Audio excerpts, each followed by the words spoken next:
Xin chào 500 anh em, chào mừng anh em đã quay trở lại với Anime Wiki. Là nhân vật chính của series anime manga novel Re:Zero, không được trời phú cho sức mạnh hủy diệt để trong điệu nhạc hào hùng vượt qua giới hạn tiêu diệt kẻ thù, cũng không phải là thành phần quá đẹp trai mạnh mẽ kiên cường, xuất thân cũng chẳng phải là con ông cháu cha. Tóm cái vái lại là Natsuki Subaru, một người vô cùng bình thường trong thế giới phi thường, chẳng có gì nổi bật vẫn gây dựng được những kỳ tích đi vào lịch sử thế giới Re:Zero. Tuy nhiên mấy ai biết được xung quanh chàng otaku này là vô vàn những sự thật thú vị, khiến người xem ngỡ ngàng khi biết được. Đó là những thông tin rất gì và này nọ đấy nhé. Là fan cứng của Re:Zero, liệu anh em đã biết hết về nó? Còn chân chưa gì nữa, hãy cùng Anime Wiki tìm hiểu về những sự thật thú vị của Subaru, chủ nhân câu nói huyền thoại Rem tôi yêu Emilia nhé anh em.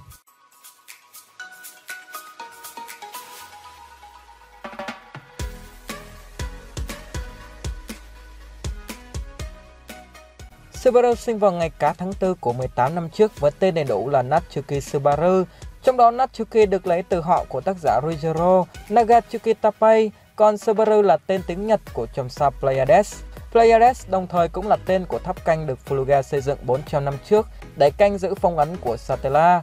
Bên cạnh đó, loài hoa tượng trưng cho ngày sinh của Subaru là Gypsophila elegans, hay còn gọi là hoa baby. Loài hoa này có ý nghĩa tượng trưng cho tình yêu tinh khiết, sự trong trắng mỏng manh thanh tao như chính vẻ ngoài của nó mang lại.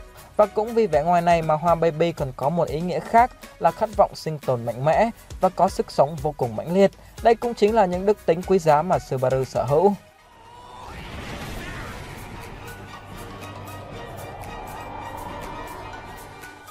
Ngay từ đầu, Subaru đã được Tappei Sensei khắc họa là một kẻ thất bại, lười học, không đẹp trai, lại còn sở hữu đôi mắt tam bạch dữ dằn. Tóm cái vái lại là nếu xem tập 1 của Re:Zero, sẽ có nhiều anh em dừng ngay tại đây, bởi đó không phải là mô típ chúng ta thường thấy ở anime isekai. Vì là một thằng nít bình thường tự nhiên bị đưa đến dị giới, Subaru chẳng có một tí sức mạnh nào ra hồn, thậm chí còn bị ảo tưởng như bao thằng weeaboo khác, trong đó có tớ. Cậu cũng sợ hãi khi chiến đấu và ám ảnh bởi cái chết, liên tục bị chấn thương tâm lý khi nhìn những người yêu thương chết đi sống lại nhiều lần. Chưa dừng lại ở đó, Subaru cũng chẳng có mấy pha búp tình bạn hay niềm tin rồi tăng sức mạnh. Thứ duy nhất cậu có chính là ý chí cộng với nghị lực vươn lên mọi hoàn cảnh mà ít ai có được. Đó cũng chính là một nét đẹp khi chúng ta xem anime, nơi con người được truyền những cảm hứng khát vọng vươn lên cuộc sống. Trong cuộc hành trình phiêu lưu tại dị giới và qua mỗi lần chết đi sống lại, Subaru lại càng trưởng thành hơn, tinh thần mạnh mẽ hơn. Đó cũng chính là thứ tạo nên sự khác biệt của Re:Zero so với các bộ isekai khác, nơi men không làm mà vẫn có ăn, không cần tập gym mà chim, ý lộn không cần tập gym mà tim vẫn ngời ngợi cơ bắp, không cần tán gái mà cái tự đổ vân vân và mây mây.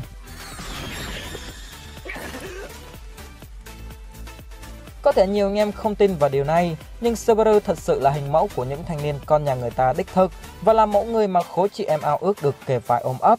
Cậu cao 1m73, nặng 70kg, thể hình khá hoàn hảo so với một thanh niên 18 tuổi. Cậu đủ mạnh để có thể một mình đánh bại, thậm chí là giết luôn 3 thanh niên côn đồ, cũng từng chiến thắng nhiều cuộc thi chạy, và cả việc từng luyện tập đấu kiếm giúp cho cậu có một số kiến thức cơ bản về kiếm đạo. Subaru thậm chí còn có khả năng chịu đòn đỉnh đến mức vượt xa người thường, và đặc biệt mức độ chịu đựng tra tấn tinh thần khủng khiếp khi tỉnh như ruồi sau mỗi lần đau đớn chết đi sống lại, chứng kiến những người được xem là bạn tìm cách giết chính mình hay đứng nhìn lần lượt trong số họ chết ngay trước mắt.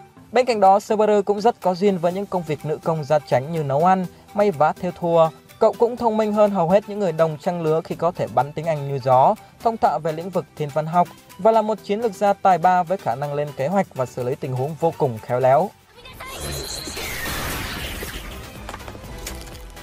Sau lần nhục nhã chả biết úp mặt vào đâu của Subaru tại Hoàng Đô, thì cuối cùng cậu cũng được Tappei Sensei ban cho cái tước hiệp sĩ sau khi đánh bại cá vo trắng và tổng giám mục lười biếng Betelgeuse. Thế nhưng cậu đã thương thì muốn làm người thường cũng không được. Vì đã ký hợp đồng với đại tinh linh Petty, Subaru nghiễm nhiên trở thành một hiệp sĩ tinh linh và là người thứ hai trong thế giới Re:Zero sau Julius làm được điều này. Tuy nhiên, những tưởng được ghép đôi với một đại tinh linh sẽ mang cuộc đời sư nở muôn ngàn hoa. Thế nhưng thật éo le khi Betty chỉ có thể sử dụng phép thuật nhờ vào mana của Subaru, mà anh em biết rồi đấy, Thánh Reset thì móc đâu ra nhiều mana cơ chứ, thậm chí còn chả đủ để Betty farm lính nữa mà. Nên cặp đôi này chỉ mang tính chất tấu hài là chính thôi anh em ạ.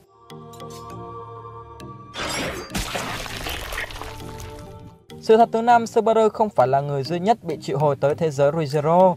Chính xác thì cậu là người thứ tư và cũng là người cuối cùng được triệu hồi. 3 người trước đó được triệu hồi vào 400 năm trước là Hoshin và Fulugel.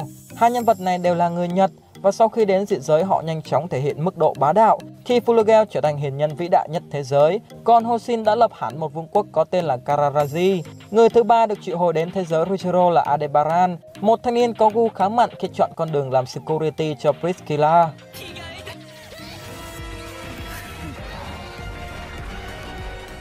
Sự thật số 6, Subaru là người anh hùng nổi tiếng thứ ba thế giới Rujiro, trong khi nhóm 4 huyền thoại Rit Atria, dòng thần Volcanica, hiền nhân Fulugel và Saula đứng top 1. Còn dân chơi phước lành Reinhardt đứng ở vị trí thứ 2. Đội nổi tiếng của Su xuất phát từ bảng thành tích sáng chói do chính cậu tạo ra. Khi mà chưa đầy 2 năm tới thế giới Rujiro, cậu đã góp công lớn trong việc giết cá voi trắng, con quái thú nguy hiểm nhất thế giới. Cậu cũng là người đầu tiên giết một tổng giám mục đại tội, kẻ đã trở thành nỗi ám ảnh khi sát hại hàng triệu người trong hàng trăm năm qua. Chưa dừng lại ở đó, Su cũng đốt lửa tìm than quay sơ tế luôn thỏ khổng lồ, sinh vật thứ hai trong tam đại ma thú, thứ có sức tàn phá vô cùng khủng khiếp. Cậu cũng đưa ra kế sách để giết sát thủ nổi tiếng Elsa và là người lãnh đạo cuộc chiến chống lại 4 tổng giám mục đại tội. Sau đó cùng với Reinhardt và Emilia giết chết Regulus, tổng giám mục mạnh nhất, từng tự tay hủy diệt một thành phố chỉ trong một ngày. Ngoài ra thì dù không có xuất thân con ông cháu cha, nhưng qua từng cuộc phiêu lưu, Subaru đã gây dựng riêng cho cậu một mạng lưới quan hệ vô cùng sâu và rộng. Khi chỉ chưa đầy 2 năm, cậu đã là bạn thân của nhân vật mạnh nhất thế giới Rujiro Reinhardt, là người tình trong mộng của thực thể mạnh thứ hai Rujiro Satella, được 6 phù thủy đại tội hết mực xem trọng. Và đặc biệt nhất là từng được Echina gạ gẫm ký hợp đồng với chính cậu ta, phế nhưng không ế. Sư cũng là người được Rosqua, lãnh chúa mạnh và quyền lực nhất lúc Nika, coi là nhân tố mà hắn đã chờ đợi hơn 400 năm để hoàn thành một kế hoạch vô cùng bí ẩn nào đó. Sẽ thật thiếu sót nếu nhắc đến Sư mà không bàn về năng lực trở về từ cõi chết của anh Trang. Với quyền năng này, Subaru đã ghi tên mình vào danh sách những nhân vật chết nhiều nhất thế giới anime với tổng cộng 47 lần. Còn nếu thống kê con số đó trong Rujiro If thì Subaru từng chết hơn 10.000 mạng trong Ayamatsu If và 100 triệu mạng trong Kasanero If. Con số này thậm chí chưa dừng lại ở đó bởi Kasanero If vẫn còn tiếp diễn nữa. Ngoài ra thì hiện tại đã có tận 7 người biết về quyền năng trở về từ cõi chết của Subaru, là 7 phù thủy đại tội bao gồm Satella. Riêng Rosqua là một trường hợp đặc biệt khi hắn biết Subaru có khả năng làm lại thế giới, nhưng lại không biết cách mà Subaru kích hoạt nó.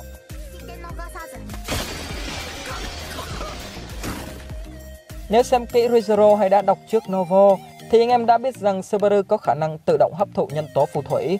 Sau khi hấp thụ chúng, Subaru cũng sở hữu các quyền năng nhất định, nhưng nó đã bị hạn chế rất nhiều, như chỉ có thể sử dụng một bàn tay vô hình, nhưng đổi lại là những cơn đau khủng khiếp, hay sau khi hấp thụ thẩm quyền tham lam lại chỉ có thể nhận đam thay cho đồng đội, lẫn soi tầm nhìn cho team. Ngoài ra, Subaru cũng miễn nhiễm với thẩm quyền của phàm ăn khi vẫn nhớ tên những người bị cá voi trắng sát hại, mặc dù nếu bị ăn tên thì cậu vẫn mất đi tất cả ký ức. Subaru cũng là người duy nhất nhìn thấy bàn tay vô hình và có thể thoát khỏi sự mê hoặc thẩm quyền sắc dục của Camilla. Có rất nhiều giả thuyết để lý giải cho khả năng này của Subaru. Nổi bật nhất đó là giả thuyết Subaru chính là kiếp sau của Fulugel, người đã tạo ra 6 phước lành mà các tổng giám mục hiện đang sở hữu, nên miễn nhiễm và auto hấp thụ là chuyện thường như ở phường thôi anh em ạ. Chắc hẳn nhiều anh em sẽ không ngờ Subaru nổi tiếng đến mức trong lễ trao giải New Thai Anime năm 2015 và 2016, cậu đã giành được giải nhân vật nam xuất sắc nhất. Còn trong một cuộc thăm dò của Crunchyroll, Subaru được bình chọn là nhân vật xuất sắc thứ 2 Rujiro với 2.246 phiếu bầu, từng được rất nhiều chuyên gia thẩm định nhân vật khen ngợi và yêu thích.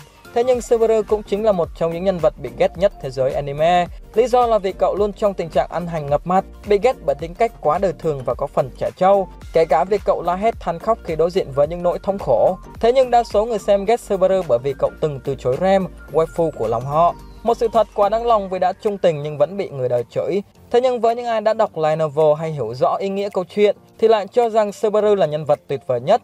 Chẳng phải cậu không có tình cảm với Rem, mà bởi khi lên anime Studio Wayford đã cắt mất phân cảnh, Subaru nói rằng cậu yêu Rem mất rồi.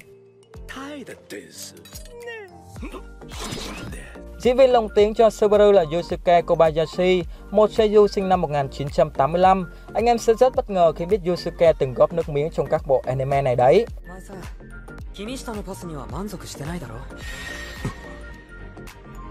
今のお前は潜在能力のせいぜい 60% だ。俺のパスなら 100%。いや、120は出せる。ご最高。彼らは砲撃から逃げる術など知りません。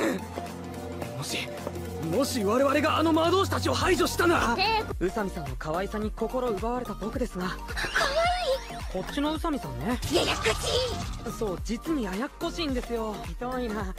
いや、僕が呼び方を変えればいいだけですから。なんて？水木さん。今日から水木さんって呼んでいいですか? Vừa rồi chúng ta đã cùng nhau điểm qua những thông tin thú vị về chàng trai vàng trong làng hắc mạc Natsuki Subaru. Hãy nêu ra cảm nhận riêng của mình ở phần comment. Còn bây giờ xin cảm ơn anh em đã lắng nghe. Xin chào và hẹn gặp lại anh em trong những video sau của Anime Wiki.